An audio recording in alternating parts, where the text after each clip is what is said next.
elimden telefonumu aldılar. Dışarı çıktılar, köşede ben sırada düşürdüler. Sonra maşına binen son gaz ettiler. Telefonumu alın dedim, aramam var dedim. Esenlikler ildeşler, bugün kıstalı ekrana çıkmalı bulduk. 2025 ýylyň 29 maýynda Türk polisiýasy tarapyndan saklanyp ýygyny uğratma merkezine ýerleşdirilen Milli Halas etiş komitetiniň agzasy bolan Umydyjan Bekjanowanyň jany häli häzir howp astynda. Bir güniň dowamyna özünden habar alyp bolmadyk we ýerleşdirilen merkezinden tezsizce çıkarılan Umydyjan Bekjanowanyň ýygynyň ýitirim edilmek islenendiginden netije çıkarsak, bir oýunyň gurnalandygyny we bu oýunyň başa barmandygyny görýäris. Bugün ayın 21'i iyileşler men gowy çayhanadakylar esasana.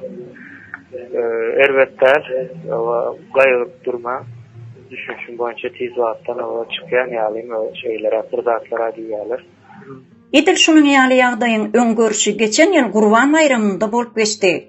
Merdan Muhammedow Türk jandarmasy tarapyndan saklanyp dowamında bikanun ýollar bilen Türkmenistana uğradylmagyna laýyk bir ýyl bolupdyr.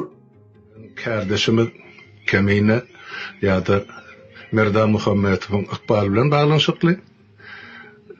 Aýdypdyk ozal aýyň 10 merine saklanyp polis tarapyndan tutsaglygy alyp gitdiler. Indi öňümizdäki ikinji gün Türkiýede ýam şol gurbanlyk bayram münasibetli diň çalyşgullar tamam bolýar. Diýmek şondan soň Adalet Ministrligi beýleki gurluklarym öz işine başlaýar. Şondan soň netijesi belli bol.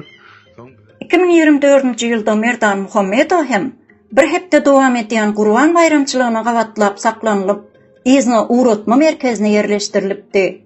Bayramçylyk günleriniň döwlet meçberinde iş gün däl bolmagy, Milli Halas etiş komitetiniň gurjulorundan birisini alyp gaçmagy mümkinçilik döretdi.